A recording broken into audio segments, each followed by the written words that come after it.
Assalamualaikum warahmatullahi wabarakatuh. Sobat-sobat ngabarin kabar. Kemana Presiden Jokowi setelah purna tugas sebagai Presiden Republik Indonesia? Pulang ke Solo, memimpin relawan, ataukah memimpin partai politik? Di video yang kami bagikan kali ini, Mr. Kodari bersama Zulfan Lindan membahasnya, menduga, menerka kemana langkah Presiden Jokowi usai tak lagi menjadi Presiden Republik Indonesia. Mari kita simak bersama video berikut ini. Ya, baik Mr. Q. Ya, ini kita sekarang mau masuk ke tafsir politik. Iya. Nah, ini kan tetap yang menjadi pertanyaan. Kemana Pak Jokowi ini setelah tidak lagi menjadi presiden, kan itu. Nah, itu Satu hal misalnya. Itu yang banyak tafsirnya itu, Bang. Banyak tafsir nih, banyak kitab nih, Bang. Tergantung siapa imamnya atau kiainya nih. Ya. Menarik, ini ada satu anak muda, ya. Azri Ansah itu namanya, yang sekarang lagi mengambil PhD di Illinois, University. Southern Illinois di Amerika, dan sekarang juga sedang membantu di Universitas Islam Internasional Indonesia, ya. Dan dia mengatakan bahwa Pak Jokowi ini selesai kalau tidak mempunyai, jadi setelah dia menjadi presiden, dia tidak mempunyai infrastruktur politik, yaitu khususnya partai politik, maka Pak Jokowi ini dianggap sudah selesai dalam persoalan politik ini. Nah, menurut Mr. Q gimana? Ya, tafsirnya sebetulnya lebih luas daripada itu ya. Tafsir pertama, bahwa Pak Jokowi setelah menunaikan tugas sebagai presiden ya berhenti di dunia politik. Ya. Tafsir yang kedua, Pak Jokowi tetap aktif di politik, di pemerintahan, membantu pemerintahan Pak Prabowo Gibran. Tapi caranya seperti apa? Nah, menurut saya pada titik ini juga sebetulnya paling tidak ada dua teori sih. Pertama, Pak Jokowi tidak masuk kepada salah satu partai politik, tapi beliau tetap bergerak di dunia kemasyarakatan dan di dunia sosial kemasyarakatan itu, dan pintunya ada. Jangan lupa bahwa Pak Jokowi walaupun bukan pimpinan di PDI Perjuangan, tetapi dia punya satu partai dalam tanda kutip, yaitu Partai Relawan, Bang. Ya, jadi Pak Jokowi itu justru kekuatan selama ini adalah kalangan relawan. Orang-orang yang berhimpun, berasosiasi, aktif di politik, memperjuangkan Pak Jokowi, mendukung Pak Jokowi, membantu Pak Jokowi, tetapi bentuk badannya itu bukan partai politik. Ada yang betul-betul paguyupan, ada yang misalnya juga punya bentuk, saya nggak tahu ya, kayak Projo misalnya, Budi Ari itu apakah menjadi ormas atau tidak, tetapi yang saya tahu mereka punya ADART gitu ya. Saya sendiri juga dengan teman-teman yang kemarin aktif di salah satu simpul relawan 02, pada hari ini berkumpul dalam sebuah wadah yang namanya Rumah Juang Indonesia Emas, gitu ya. Artinya teman-teman relawan ini dengan segala persahabatannya, dengan segala potensinya, dengan segala jaringannya, itu sayang kalau istilahnya ditinggalkan atau dibubarkan begitu saja.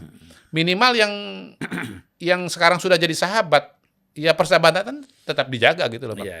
Karena apalagi mereka-mereka yang sudah istilahnya udah nyambung, udah cocok, sudah satu pemikiran. Ya kan dalam hidup ini kan salah satu kebutuhan selain sandang mangan papan kan teman, Bang. Gitu.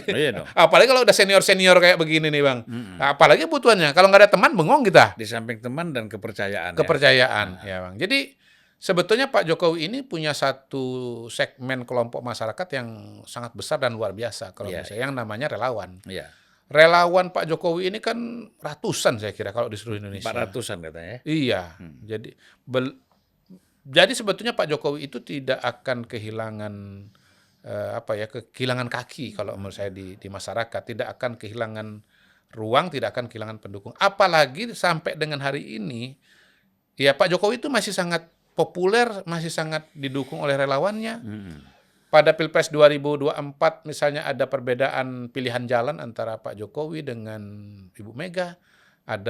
Itu kita melihat bahwa mayoritas menurut saya nih ya, hitung-hitungan kasar tapi ini bukan hitungan yang sangat detail, bukan survei yang sangat detail dan ilmiah. Itu saya lihat mayoritas relawan Pak Jokowi itu ke Prabowo dan Gibran. Iya, iya, iya. Bahkan muncul satu bentuk baru yang namanya relawan Gibran gitu. Itu bentuk yang lain lagi. Iya. Hanya sebagian yang ke Ganjar dan notabene biasanya memang karena teman-teman yang ada di situ afiliasi politiknya dengan PDI memang kental Iya, gitu. benar. Misalnya Adian, terus kemudian siapa anaknya Pak Jakob Nuawea itu? Andi Gani Nunawea. Yang notabene memang politisi PDI Perjuangan, Bang. Tapi kalau yang tidak berafiliasi dengan PDI Perjuangan itu dukung Pak Jokowi dan otomatis kemudian dukung Prabowo Gibran. Gitu. Jadi sebetulnya Pak Jokowi dengan popularitasnya dia, dengan jaringan yang sudah bersama dengan Pak Jokowi mungkin 10 tahun bahkan lebih gitu ya. Kayak Bara JP itu sudah berdiri dari 2012 atau 2013. Artinya sebelum Pak Jokowi jadi presiden gitu ya. Itu adalah satu kekuatan menurut saya. Nah, tetapi tentu saja muncul tafsir ketiga yang tadi Abang kutip itu. Saya nanti minta tulisannya Bang ya kan atau analisanya karena saya belum pernah membaca dan belum kenal dengan adik itu. Bahwa Pak Jokowi tidak cukup hanya mengandalkan relawan.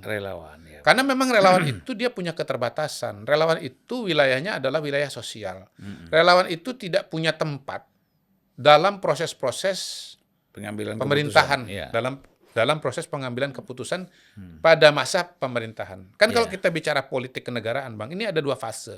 Pertama itu fase pemilu, fase kampanye. Yang kedua fase pemerintahan, menjalankan pemerintahan. Jadi election dengan governing, gitu, Bang.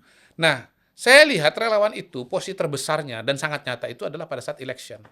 Di situ jaringan, networking, voluntarisme itu Bang, ampuh banget dalam menyebarkan ide dan gagasan. Tapi yang menarik ya gini, Mr. Q ya, sejauh mana kekuatan perhatian Prabowo terhadap relawan dibandingkan dengan Pak Jokowi? Karena begini, Pak Jokowi ini kan luar biasa terhadap relawan. Apakah Prabowo juga begitu terhadap relawan? Ini kan nanti akan... Oke, saya lanjutkan dulu nih Bang ya, belum selesai nih Bang.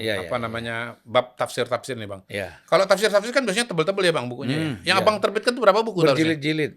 Berapa buku rencananya? Tafsir yang luar biasa itu minimal tuh 20 jilid. Yang ini mau Abang terbitkan nih berapa nanti? 20 jilid. Ya udah, ini bukan tafsir kalau enggak nanti penonton lari Bang. 20 jilid. Jadi yang nomor 2 ini dia mengatakan bahwa yang nomor 3 ini dia mengatakan bahwa mazhab partai politik ya. Yang kedua tadi mazhab relawan. Mazhab pertama mazhab pulang kampung. Mazhab yang ketiga ini mengatakan bahwa jangan lupa bahwa era terpenting dan terlama itu adalah era governing. Karena sesungguhnya era election itu hanya memilih siapa pilotnya dan kopilotnya dalam menerbangkan pesawat Indonesia Incorporated. Yang keputusan-keputusan politik yang sesungguhnya adalah diambil pada era governing itu. Alokasi pendidikan, alokasi kesehatan, infrastruktur, bagaimana menciptakan lapangan kerja, investasi, dan seterusnya. Jadi era terpenting itu adalah governing. Nah, realitanya, fakta kerasnya pada hari ini, bahwa era governing itu medannya berubah. Terbesar itu ada di parlemen dan di pemerintahan, di eksekutif dan legislatif.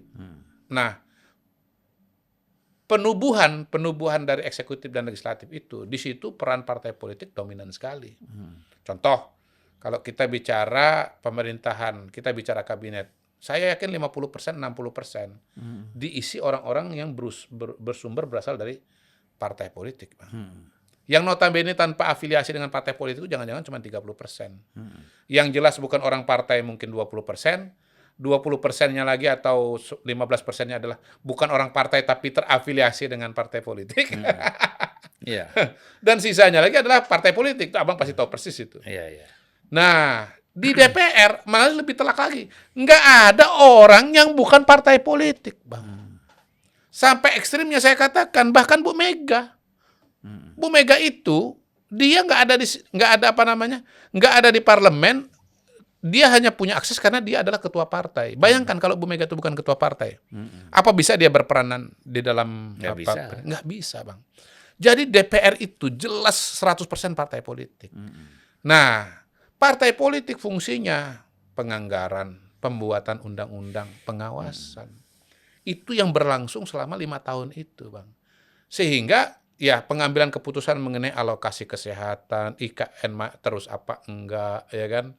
Kemudian hilirisasi jalan terus apa enggak, makan siang, makan bergizi itu lanjut atau tidak, bagaimana bentuknya, berapa formatnya, berapa yang terima dari pelajar Indonesia, berapa jumlah angkanya, semua partai politik, Bang.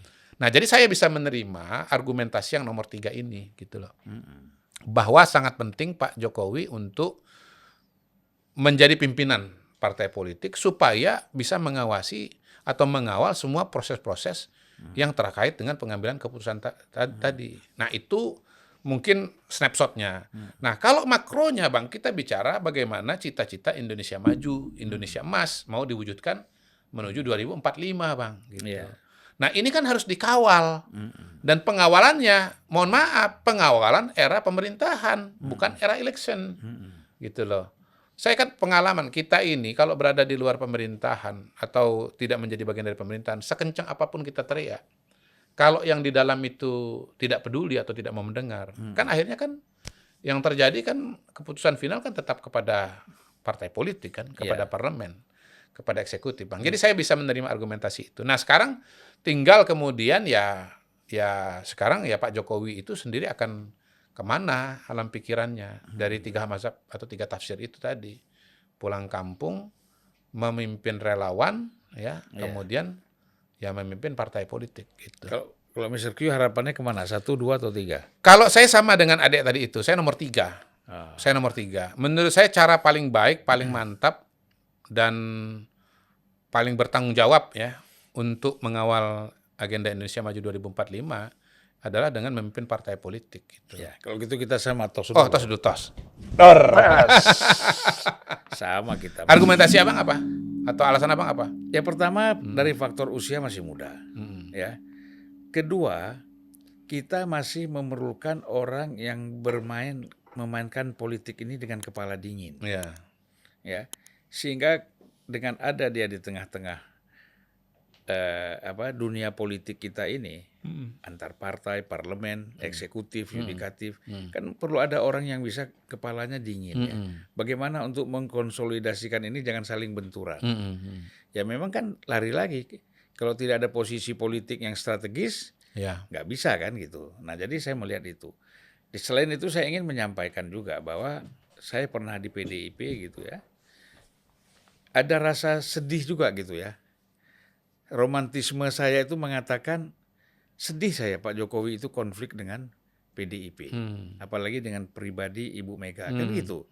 Tetapi ya situasi berkata lain apa boleh buat, kan manusia harus ada pilihan, kan gitu. Perjalanan hidup. Perjalanan hidup ada pilihan. Ya, pilihannya seperti ini Pak Jokowi punya pilihan, ya kan?